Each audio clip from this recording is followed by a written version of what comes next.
Ketika saya berusia sekitar 13 tahun, mendekati 14, saya pindah dengan ibu saya untuk sisa waktu sekolah. Jadi tinggal 2 minggu lagi hingga bulan Mei, dan dia mulai menyewa rumah baru. Rumah itu tua dan kami belum pernah tinggal di rumah, hanya di apartemen. Jadi saya sangat antusias. Saya menjelajahi semua ruangan, tetapi saya tidak suka basement karena ada kamar anak dengan 3 kunci berbeda di luar termasuk kunci khusus yang tidak bisa kami temukan dan sebuah kotak senjata di dalamnya, yang membuat saya merasa tidak nyaman. Di salah satu ruangan lainnya yang memiliki akses ke loteng, ada bekas goresan di pintu yang membuat perut saya berbalik.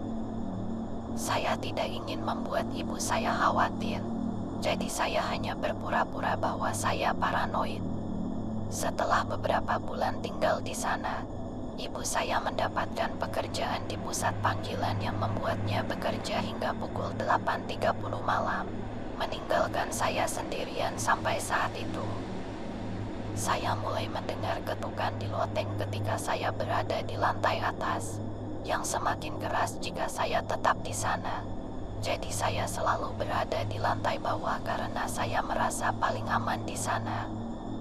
Saya membahasnya dengan ibu saya, tetapi dia mengatakan itu adalah sesuatu yang seharusnya saya abaikan karena mungkin itu adalah rakun dan dia tidak pernah mendengar apa-apa ketika dia sendirian. Ketukan itu terus terjadi. Jadi suatu hari saya memutuskan untuk naik ke atas di ruangan yang memiliki akses ke loteng dengan sapu hanya untuk membukanya sedikit. Saya menggunakan tongkat sapu untuk mengetuk pintu dan ketukan itu mulai sangat keras sehingga dada saya terasa sesak. Awalnya saya membeku karena ketakutan. Ketika saya mencoba untuk pergi, saya tersandung.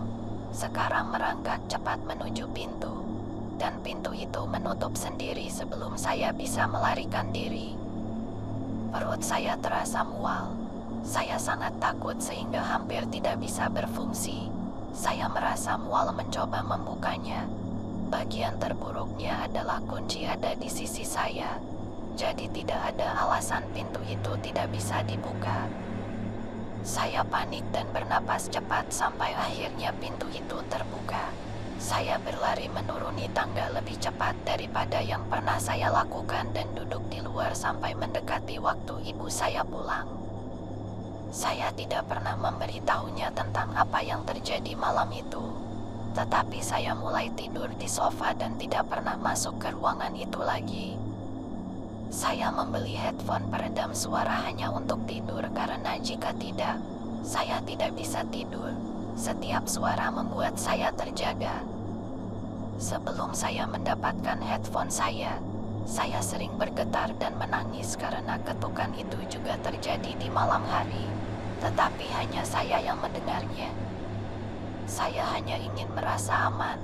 Tetapi setelah hari itu, saya selalu merasa seperti ada sesuatu yang mengejar saya. Pas, ibu saya mulai mendengar ketukan setelah saya pindah. Sepertinya sesuatu memilih targetnya dan saya berharap saya tidak pernah menjadi salah satunya. Sekarang saya berusia 18 tahun dan saya tidak akan pernah melupakan hari itu. Dia masih tinggal di sana dan telah melakukan pemeriksaan latar belakang rumah. Tetapi tidak ada kematian yang tercatat. Jadi saya merasa ada sesuatu yang lebih buruk di sana.